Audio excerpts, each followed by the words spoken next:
In the Central Pacific, between Hawaiʻi and Mexico, there is a remote deep-sea region where science is still catching up with what lives there. Far below the surface, past the reach of sunlight, the seafloor becomes a cold plain of darkness. This is the Clarion-Clipperton Zone, famous for polymetallic nodules and increasingly important in the debate over deep-sea mining. The biggest surprise was not just the number of species. The work also identified a completely new superfamily, a new family, and 2 new genera. Here we see the specimen rotating, allowing us a glimpse into its intricate structure before the sorting process begins. Amphipods are crustaceans, but in the deep sea they can take on a surprising range of shapes, sizes, and ecological roles. The biggest surprise was not just the number of species. The work also identified a completely new superfamily, a new family, and 2 new genera. The work also produced first molecular barcodes for rare species, giving researchers genetic evidence to support the classifications.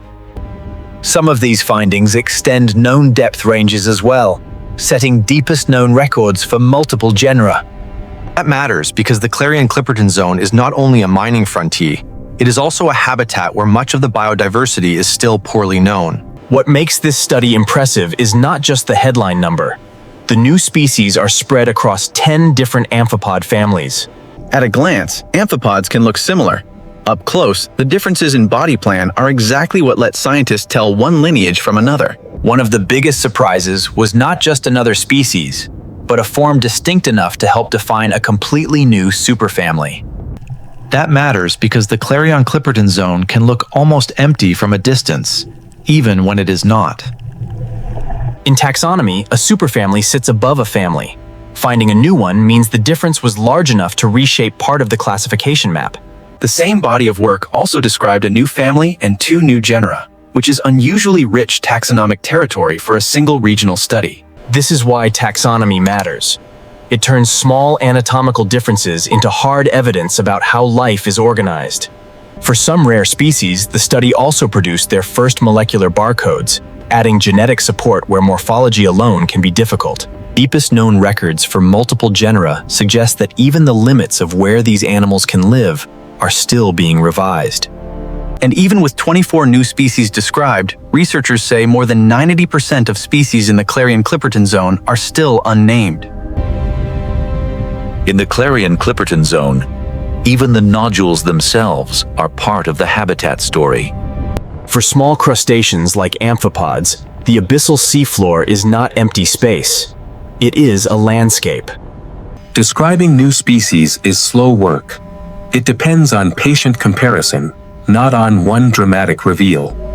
In tiny animals like these, the details that separate one lineage from another are often hidden in structures most viewers would never notice.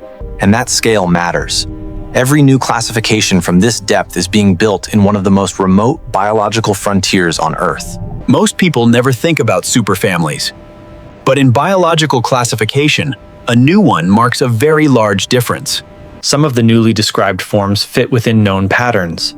Others stand out enough to force the classification system itself to expand. Classification only matters if it can be documented clearly enough for the wider scientific community to inspect and test.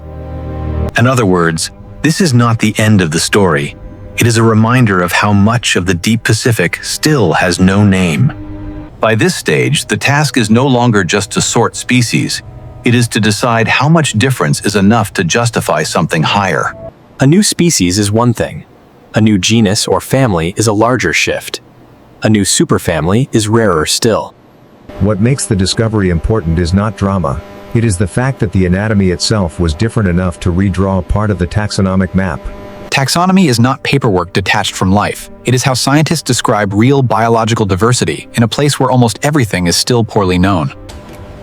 That is why these discoveries move through imaging, comparison, and verification. New names only matter if the evidence is clear enough to stand up.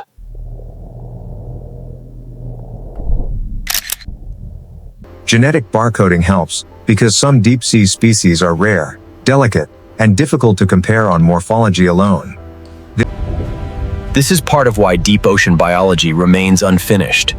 The farther down you go, the harder everything becomes. Deepest known records are not just statistics. They push the known limits of where entire lineages can survive. That is why the Clarion-Clipperton Zone matters beyond taxonomy. It is a place where science, conservation, and future policy are being asked to work with incomplete knowledge.